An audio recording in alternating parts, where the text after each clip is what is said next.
ejército más poderoso del mundo. Son más que nosotros. Son los franceses. Son invencibles. ¿Cómo impedir que tomen la patria? Nos están invadiendo. Son barcos de guerra. Debemos implementar medidas extremas. General Zaragoza. Ignacio, no permitas que nos quiten nuestra patria. Nosotros apenas somos un poco más de 2,000 efectivos aquí. ¡Rifles al frente! Los franceses vienen con 5,000. Defendiendo lo nuestro. No se dan cuenta.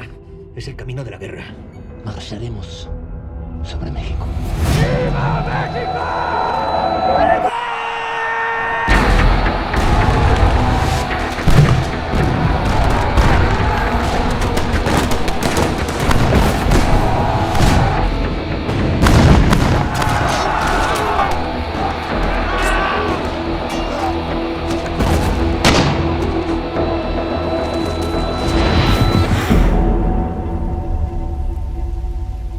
¡Soldados!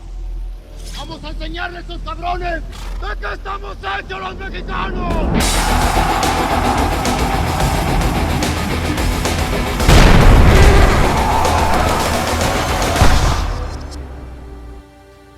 Hoy, como todos los miércoles, nos encontramos en su programa Diálogos Ciudadanos. Los saluda su amigo Francisco Morales. Horacio, ¿cómo estás? ¿Qué tal? Muy buenas tardes.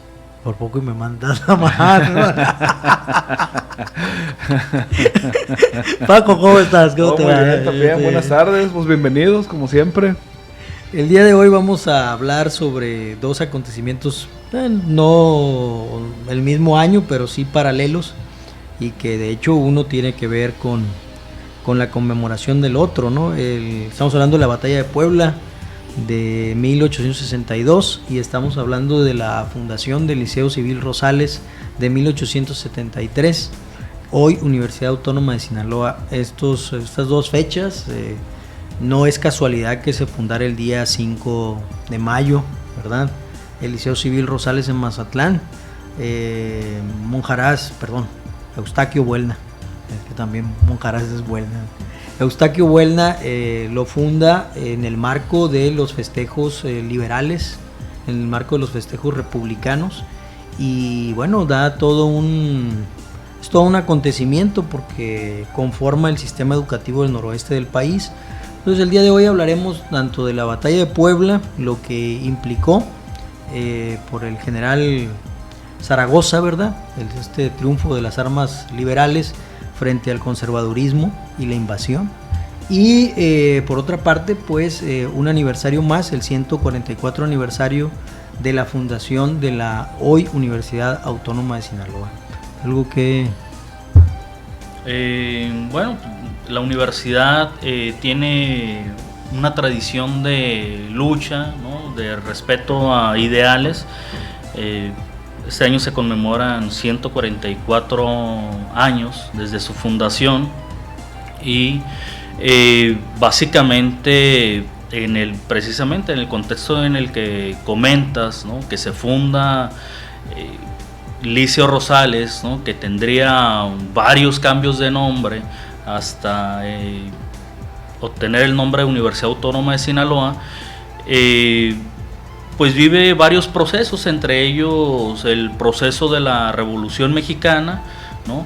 Los procesos o los cambios o los eventos sociales de los 60s y los 70s que se vivieron fuerte en la universidad hasta pues la universidad que tenemos en la actualidad, ¿no? Si periodizamos, por ejemplo, pudiéramos decir lo parafraseo, ¿no? Enrique Félix Castro, el Guacho Félix, cuya cabina estamos en ella, ¿verdad? Aquí en el Centro Cultural. Enrique Félix Castro escribió una frase, pues, que define a la universidad, ¿no? La universidad nació de los fusiles liberales y se meció en los fusiles de la revolución. Entonces esa frase es algo que sintetiza dos etapas que a él le tocaron vivir en los años 30, ¿no? Nosotros tendríamos que adicionar las siguientes etapas, ¿no? Creció el movimiento estudiantil por la autonomía universitaria, ¿no? Y actualmente se encuentra en un proceso de reflexión, pudiéramos plantearlo de esta manera, ¿no? Después algunos hablaban del proceso de rectificación a partir de los años 80, ¿no? Con el fin de las guerrillas y el movimiento de la Liga Comunista 23 de septiembre. Pero bueno, esta generación es una generación que se está yendo ya de la universidad. Estamos en un proceso de relevo generacional y entonces la nueva generación tendrá que escribir o tendrá que entender el contexto histórico que le corresponde y plantear la siguiente frase, ¿no? Diríamos entonces, nació de los fusiles liberales, se meció en la revolución, en los fusiles de la revolución, creció en el movimiento estudiantil, ¿sí?, de los años 60 por la autonomía, 60-70, y se encuentra en estos momentos en una etapa de relevo generacional. Es básicamente lo que pudiéramos sintetizar las 4 etapas de la universidad. Me atrevo a hacer esta parcialización histórica, ¿no? Algunos dirían total y absolutamente arbitraria, pues sí. Sí. Pero no se entiende la Universidad Autónoma de Sinaloa sin la Batalla de Puebla, ¿no? Sin los fusiles liberales no puede existir la Universidad Autónoma de Sinaloa. O sea, sin el espíritu liberal, laico, republicano, ¿no? Es imposible pensar en la universidad, porque cuando hablamos del Liceo Civil Rosales estamos hablando de un liceo que surge en honor a otro general que, igual que Zaragoza, venció a los franceses, ¿no? En este caso estamos hablando de Antonio.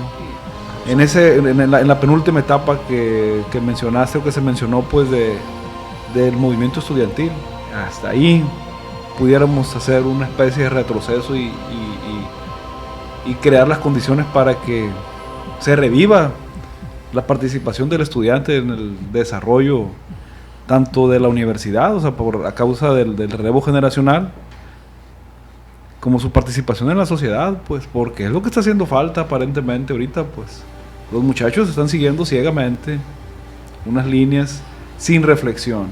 Es en el momento en el que deberíamos estar y ellos deberían estar participando también.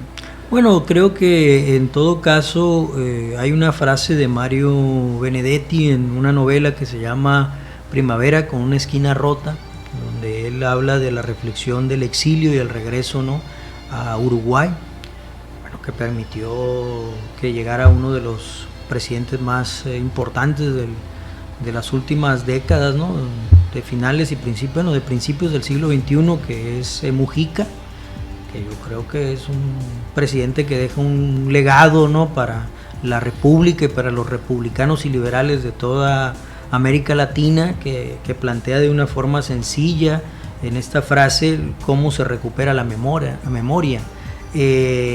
Las carretas que aún rodemos, le tendremos que decir a los jóvenes qué pasó y qué no pasó, pero jamás sabremos de sustituir el impulso de ellos.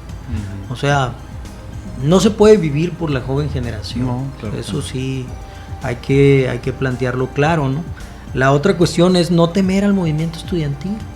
La universidad, la última etapa, su origen y existencia depende del movimiento estudiantil, ¿no? Y no hay que temerle a eso, ¿no?, ni tampoco temerle a los rojos, ¿no?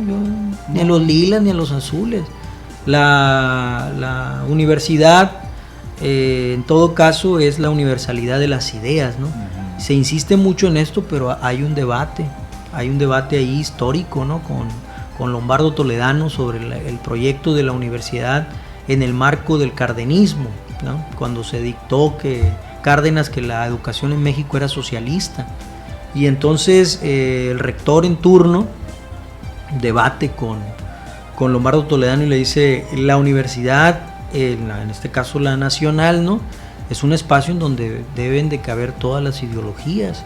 Si el planteamiento socialista es un planteamiento de vanguardia, debe de estar en la universidad, ¿no?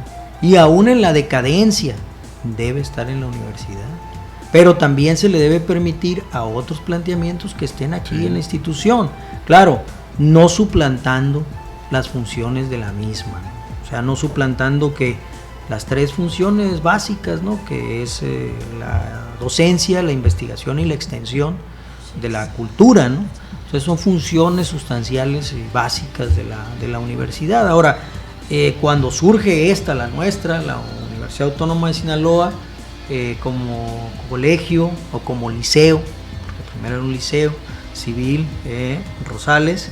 En Mazatlán lo hace pensando principalmente en acercar la instrucción pública a un pueblo que ya para finales del siglo XIX, después de la Constitución y la guerra pues de 1852 al 54 al 57, que concluye con la Constitución de 1857 y que posteriormente propicia, ¿no?, las invasiones francesas, ¿no?, tanto de la Guerra de los Pasteles como esta nueva invasión, hasta la derrota en una primera instancia del ejército francés en Puebla el 5 de mayo.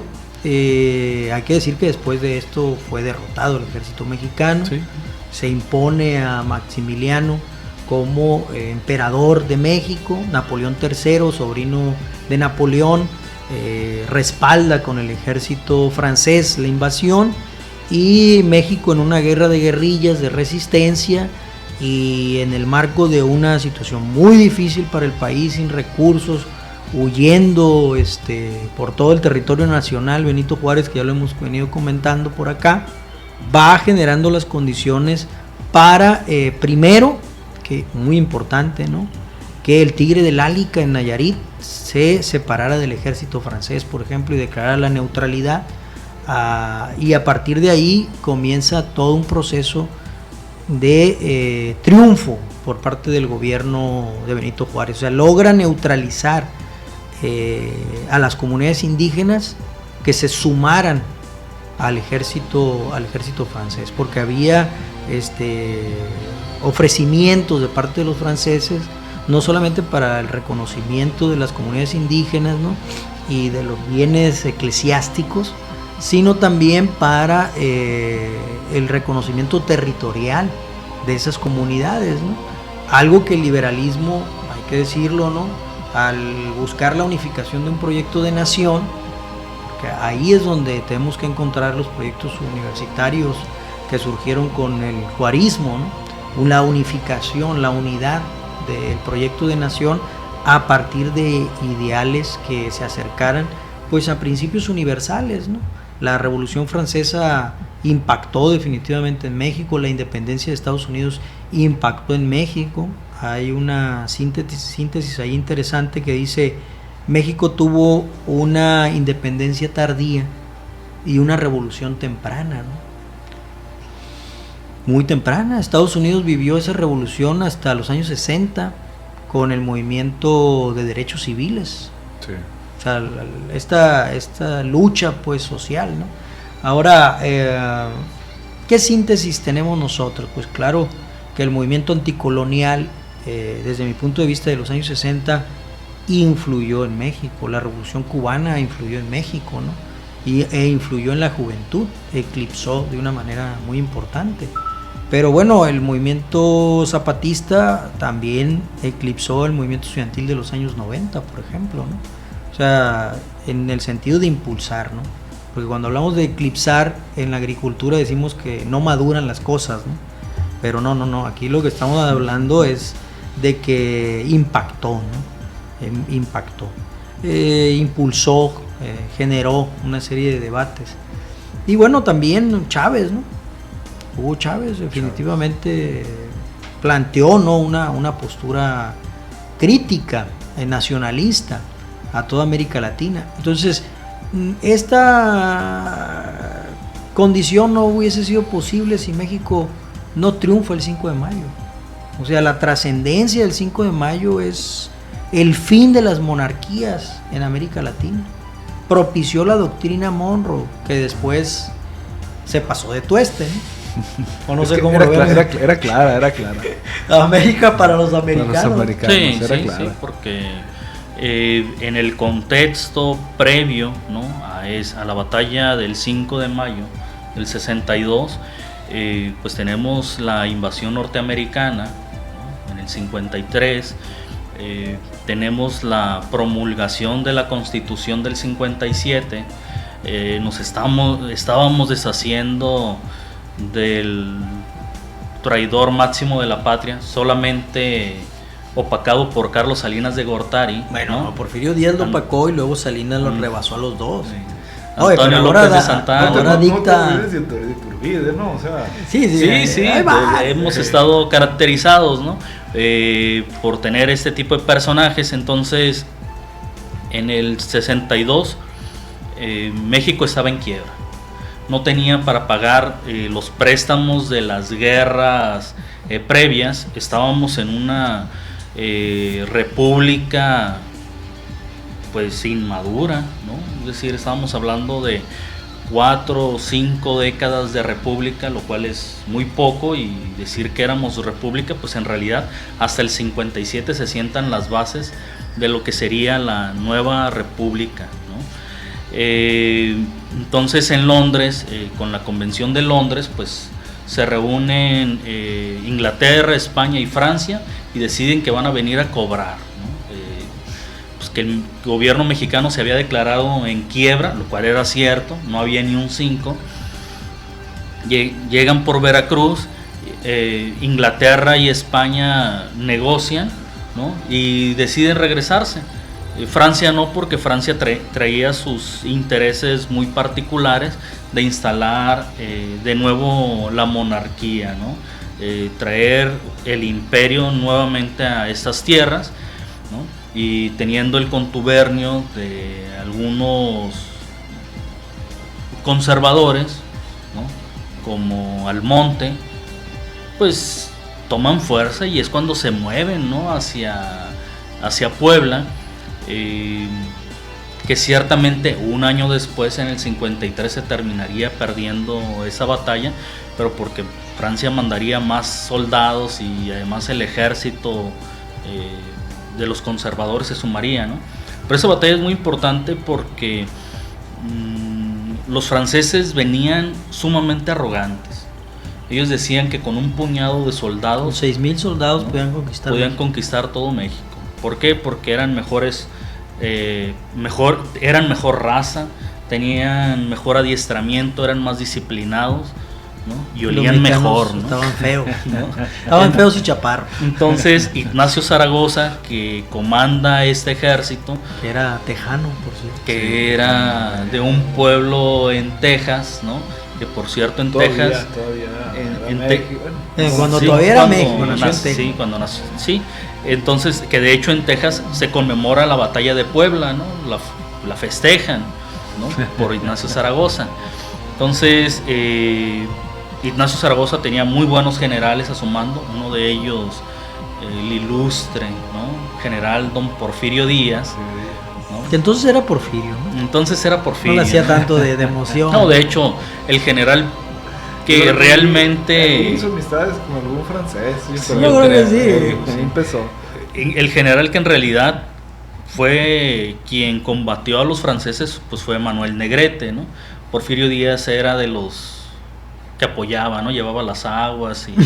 ¿no? Entiendo que sí, era el aguador ahí. Los burritos de machaca, ¿no?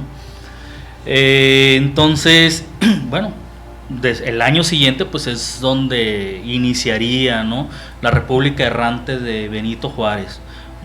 Pero ¿qué significó esa batalla del 5 de mayo de 1962? Pues 1862 significó... El 62 fue otra batalla, en 1962 fue otra batalla. Significó que el pueblo mexicano se diera cuenta que podía hacerle frente, ¿no? Que podía emanciparse de estos, pues de estos imperios que venían de Europa a América Latina, pensando que podían conquistar todo y que todo les pertenecía, ¿no? En realidad solamente venían por el oro, los minerales, ¿no?, que podían sacar. Entonces, definitivamente esa batalla al espíritu nacional le significó bastante, que ese mismo espíritu pues se mantendría las próximas décadas, ¿no?, hasta la llegada del ilustre Porfirio Díaz. Bueno, hay que mencionar también que los pertrechos militares pues no estaban a favor de los mexicanos, ¿no? Un cálculo geográfico fue el que le permitió, y topográfico, ¿no?, en términos reales, lograr que los cañones franceses quedaran en desventaja a partir de derribar las torres de las iglesias como referente militar, como referente de mira. Este acertado cálculo de parte de Zaragoza para que la artillería francesa no fuese efectiva es lo que permitió alargar el sitio de Puebla, ¿no? Y al alargar el sitio de Puebla, ellos estaban esperando refuerzos, tanto de las brigadas o de los batallones civiles, porque hay que decir que ahí no solamente se viste de gloria, ¿no?, las armas mexicanas, sino el pueblo de México, defendiendo a Puebla a partir de los batallones civiles liberales que se organizan en toda la Sierra de Puebla, ¿no?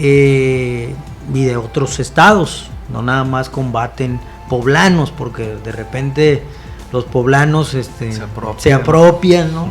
De que solamente nosotros, Puebla, no. Había gente de Zacatecas, de Hidalgo, de Oaxaca, ¿no?, de Oaxaca, ¿no? Y las columnas liberales se confluyeron en ese momento, ¿no? Primero diezmando al ejército conservador, de los conservadores mexicanos, porque siempre hay traidores, ¿no? Hay lamentablemente quien cree que es de sangre azul, y que el abolengo tiene que ver con el apellido, ¿no? Pero bueno, es parte de eso es ser conservador, eso es. Sí. Si alguien me pregunta a mí, oye, ¿qué es un conservador? Pues alguien cree que los apellidos o los linajes existen, ¿no? Que creen que porque tener un linaje les van a condonar la deuda, ¿no?, en el FOAPROA. Ups, perdón. Creo que ha pasado. Es como el pedigrí en los perros. Sí, como el pedigrí en los perros. Un poquito más hasta siente que la nación les debe algo. Sí, su existencia, sí, ¿no? Sí. Cosas así medio extrañas, ¿no? Pero el republicano, el liberal, pues ¿cómo? ¿Quién es un republicano? ¿Quién es un liberal?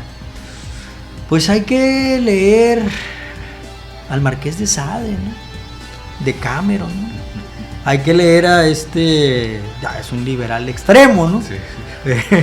Del movimiento de lo grotesco en Francia, ¿no? Hay que leer a Víctor Hugo, Los Miserables, ¿no? Y entonces veremos el perfil de un liberal, ¿no? Un liberal es un hombre que entiende la miseria humana, ¿no? Y que se da cuenta que esto no tiene nada que ver con el destino, que las circunstancias, en todo caso, por las decisiones y la falta de oportunidad para competir, ¿no?, porque para participar, para cooperar, pues es lo que genera pobreza, desigualdad. Entonces, ¿un liberal qué quiere? Pues un liberal quiere que el Estado sea alguien que delimite los apetitos excesivos, pues, de quienes en un momento determinado, por la vía de la amistad, por la vía del tráfico de influencias, logra tener contratos, sino que, por la vía del compromiso, por la vía de la calidad en los servicios. O sea, algunos dirían, eso es ideal, ¿no? O sea, que el mercado funcione. Pero el mercado, sabemos, está mediado por una serie de relaciones, ¿verdad?, que en muchos casos se abusa de ello y entonces caemos en el conservadurismo. Nos referimos, por ejemplo, al señor candidato del Mazo, ¿no?, con una beca de CONACYT, por ejemplo. Yo no digo que no la mereciera, pero el tráfico de influencias, ¿cómo se le asignó? Y entonces ahí es donde vemos el espíritu conservador frente al espíritu liberal, ¿no?, en pequeños detalles sencillos, ¿no? Hay una taza, hay una jarra con café, y bueno, el conservador diría, me toca a mí primero porque mi apellido fulano de tal, ¿no?, y la taza, pues la jarra es mía, ¿no? El liberal diría, bueno, ¿cuántas tazas hay? Vamos a repartirla de manera equitativa, y ya si alguien se la acaba primero, pues ya es problema de él, o alguien diga que no quiere, ¿no? Así de simple, de sencillo. Entonces, lo vamos a decir de otra manera, regularmente el conservador es gandalla, pues. Sí. Siempre está, como dice el Rodrigo González, viendo quién se aconeja para clavar el hacha, ¿no? Y es más chido que Marx y que el cristiano Chucho, ¿no? O sea, siempre a la gandalle, pues, ¿no? Sí. Entonces, aquí en ese sentido, bueno, que si alguien dice, ¿cuál es el espíritu de la Universidad Autónoma de Sinaloa? Pues es, ¿no? Plantear que los gandayas se regulen, ¿no? Tranquilo, ¿no? En todas partes hay quien cree que puede todas, pero siempre hay necesidad de competir. O sea, a las personas se le tiene que dejar la oportunidad de competir. Si no se le permite a una persona o se utilizan trampas, elementos leguleyos, ¿no? Para evitar la competencia, pues entonces estamos violando el espíritu universitario. Estamos violentando el espíritu que dio origen a esa universidad que se mece en los fusiles liberales, ¿no? Imagínate, Zaragoza no se aventó un pleito derecho, como diríamos nosotros, ¿no? Uh-huh. Sin embargo, el terreno, su conocimiento de la geografía militar, ¿no? Le permitió decir, a ver, vamos a equilibrar, ¿no? Vamos a equilibrar y vamos a mantener el tiempo, porque hay que ganar tiempo para los refuerzos, ¿no? Y a eso se dedicó. ¿A costa de qué? Pues a costa de la población que aceptó ese sacrificio, porque si hubiese tenido Zaragoza un levantamiento popular en Puebla mientras le estaba defendiendo, hasta ahí hubiera llegado, ¿no? O sea, la población aceptó el sacrificio, incluso decir, bueno, pues aquí nos vamos a morir todos, ¿no? Si no, no se hubiese podido lograr ese triunfo, ¿verdad? Claro, el sacrificio fue enorme, y los franceses aceptaron que con 6,000 hombres ya no iban a poder conquistar a México, ¿no? Y que tenían que hacer política de alianzas y que tenían que ser marrulleros y decir como, perdón, es que tengo que decirlo, ¿no? Estamos en contra de los matrimonios gay, ¿no? Y en contra de todo lo que tenga que ver con el aborto, ¿no? Como ahora lo estás diciendo este PRI conservador, ¿no? Yo creo que algo está pasando, pues. Sí, no, el PRI liberal nacionalista desapareció hace mucho. Se desintegró. En los hechos, desde Miguel de la Madrid, ¿no? Si no es que antes. Entonces aquí estamos observando cómo la historia no se puede, y lo hemos dicho en otras ocasiones, y nosotros tenemos un punto de vista, siempre lo hemos planteado, ¿no? Para nosotros la historia es el hoy, no es el ahora. La historia es una síntesis de las acciones, pero no es el puño de los acontecimientos más importantes, no. Las decisiones, qué es lo que nos permite estar en una circunstancia. Y entonces hacer un análisis sobre ello, ¿no? Tampoco, insistimos, es la visión historiográfica de los anales que ya ven cómo tienen a Francia, la Francia liberal en estos momentos, ¿no? Optando por votar por uno de derecha o uno de ultraderecha, ¿no? O sea, algo hicieron mal los franceses, definitivamente, ¿no? Algo hicieron mal, y hay que hablar también de la Francia actual, que esa Francia de la segunda, de la tercera república, ¿verdad? Porque ellos derrotaron a la monarquía. Napoleón, el tío de Napoleón III, se declara emperador, ¿no? Claro, la quinta sinfonía de Beethoven, dedicada a él, Beethoven se la retira y le dice, no, espérate. Yo le dediqué la quinta sinfonía de Beethoven al liberal Napoleón, no a usted, no. Preste para acá, ¿sí? Y entonces la marsellesa, ¿no? El himno de Francia, pues definitivamente, el himno liberal francés, ¿no? Definitivamente no tiene nada que hacer, y aguas, porque puede ser que nos encontremos en un periodo nuevamente colonial, ¿no? Hay que ubicar la de batalla de Puebla en el marco de una lucha anticolonial, antiimperial y definitivamente contra la esclavitud. Recordemos que México, en la Constitución ya de 1824, había abolido la esclavitud, el artículo primero constitucional. Ahí nos adelantamos, ¿no? Nos adelantamos. Vanguardia. Sí. En 1910 nos volvimos a adelantar, ¿verdad? Artículo 3º, artículo 27 constitucional, 123, y hoy estamos en un proceso retardatario otra vez. Entonces podemos estar entrando en un periodo conservador. Sin embargo, no podemos dejar de advertir, ¿verdad?, las consecuencias que ello tiene, ¿no? Las consecuencias son brutales. ¿Por qué? Porque frente a lo que estamos viviendo actualmente, ¿no?, de agresión a los programas sociales, y bueno, con esto yo cedo el micrófono, pues, pero creo que el tema de los uniformes, por ejemplo, ¿no?, de los útiles escolares, hoy en Sinaloa, pues es un falso debate, ¿no? O sea, hay un programa ya aprobado, hay una realidad nacional que tiene que ver con una crisis económica y financiera en el país que repercute directamente en la población. Entonces, insisto, el Estado liberal debe garantizar la competencia de todos sus ciudadanos, la participación de todos sus ciudadanos en las posibilidades de una vida mejor. Entonces, si la familia no tiene los ingresos mínimos, el Estado está obligado a apoyar a la población, porque nuestro Estado no es un Estado conservador, pues. Si fuese un Estado conservador, o que lo declaren, pues, para en las urnas poderlos derrotar. Porque yo creo que la mayoría de los mexicanos no está de acuerdo con estados conservadores, con gobiernos conservadores, ¿no? Que, como decía Cedillo, ellos sí saben cómo hacerlo, pero a costillas de la gente, ¿no? O sea, no, o sea, la felicidad del pueblo debe estar por encima de cualquier situación económica.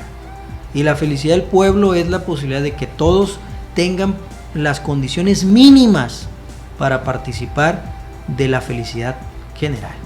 Y eso es lo que no se ha garantizado con los gobiernos neoliberales desde los años 80, efectivamente, ¿no? Parece ser, nuevamente, y eso nos lo indica la historia, el pueblo gana la batalla y los políticos en las cámaras hacen que la pierda. Y después el pueblo tiene que volver a rescatar el triunfo, ¿no? Entonces, oye, que Maloba dio el triunfo. No. La gente exigió. Y lo mismo ha sucedido históricamente, ¿no? Se pierde, se gana. El problema es que el pueblo tiene que comprender que si no tiene participación ciudadana, pues vuelve a suceder esto. O sea, la democracia no termina en ir y votar. Claro. Bueno, hemos llegado al fin del programa. Ya, no quiero rápido. Bueno, pues, ¿quieres concluir con algo? No, pues es que está tan interesante el tema y a mí me llama tanto la atención ahorita tocando el... Es que me tienes que quitar el micrófono porque yo hablo un montón, hermano. Sí, que estamos hablando de esa parte social, pues, que tiene o que tendría que proveer el gobierno, que está encargado de hacerlo, pues. Y hablando del discurso de los 80, pues, que se convirtió entonces en que la única oportunidad o la herramienta máxima que podíamos tener para lograr esa igualdad era la educación. Así es. Entonces también es un punto de tema social que han ido desvirtuando, o sea, que han ido debilitando, pues. Entonces aquella vestidura que de gloria que habían tenido las armas nacionales la han ido descuidando. Entonces Pues, tenemos que remendarla, tenemos que cambiarla. Es que es muy sencillo, o sea, bueno, te permito que hagas No, yo ya concluí. Digo, y no es porque Iván desde hace 10 minutos me está diciendo que ya, ¿no? Pero... No, muchas gracias, Iván. Bueno, mira, volviendo si me permiten una síntesis, ¿no? De la relación entre la batalla de Puebla, 5 de mayo de 1862, y la fundación del Liceo Civil Rosales, ¿no? Por el general Antonio Rosales, que también derrota a los franceses en San Pedro, el 22 de diciembre. Nos indica claramente una relación, en primer lugar, de búsqueda de un proyecto de nación. Algunos dirían, bueno, es que esta es una universidad más, ¿no? es que no es una universidad más. No porque estemos en ella, pues, sino que no es una universidad más porque es una universidad que sienta las bases del sistema educativo en el noroeste del país y del sistema educativo público. Entonces no es una universidad más. La cuestión es que esta universidad, que es, yo la defino como una pasión, que a veces se desborda, ¿no? Que en todo caso, en los últimos años ha vivido en el temor, en el miedo al movimiento estudiantil, en el miedo a que la clasifiquen como radical, en el miedo a cumplir con los indicadores, en el miedo a que nos dejen sin quincena, ¿no? En el miedo a que no haya aguinaldo, en el miedo. Pues es el miedo del burócrata, ¿no? Es sencillo. El miedo de la gente, lo he dicho en otras ocasiones, esta universidad dio clases sin luz, sin agua, sin butacas, sin aire acondicionado. Es el miedo de quien no va más allá de una situación material, pues. La universidad debe y ha de funcionar, ¿no? Bajo cualquier circunstancia, bajo ese principio, quienes estemos, donde estemos y con lo que tengamos, o sea, valga, todos los que estamos aquí nos dieron clases sin aire acondicionado, ¿no? Sí. Y digo, no nos pasó nada, ¿no? Y sin embargo, claro, es mejor tener las condiciones, pero para tener las condiciones también hay que dejar de tener miedo. Fundamental. Una persona que tiene miedo no puede tomar decisiones, o sea, no puede, pues. Los individuos, la universidad, sin debate teórico, sin cuestionamiento, sin intelecto, es muy peligroso. Hay que seguir avivando el espíritu universitario y sí me atrevo a hacer esa periodización, ¿no? Continuando con la idea de los fusiles liberales, ¿verdad? Se meció en la revolución, creció en el movimiento estudiantil por su autonomía y debe acrecentarse en el relevo generacional. Y ese relevo generacional es un relevo que tiene que estar fundamentado principalmente en las funciones básicas de la institución, que es la investigación, la docencia, ¿no? Y la extensión de la cultura y los servicios. Hasta ahora lo está haciendo bien, frente a una situación de crisis muy complicada para la institución, pero también en el marco de una crisis del propio proyecto liberal, ¿no? Entonces, si queremos darle profundidad de miras, pues todo mundo vive la universidad de acuerdo con su pasión, ¿no? La nuestra, bueno, la mía, la nuestra, pues básicamente es acrecentar, ¿no? Ese libre pensamiento, ¿no? Pues así de sencillo, eso es. ¿Qué podemos decir? Pues solamente viva México, ¿no? El 5 de mayo por la batalla de Puebla, y viva la Universidad Autónoma de Sinaloa y Sursum Versus, ¿no? Sursum Versus. Bueno, nos vemos. Nos vemos, hasta luego. Gracias. Después de esta síntesis de 30 segundos. No, la bendiga, quitar el micrófono.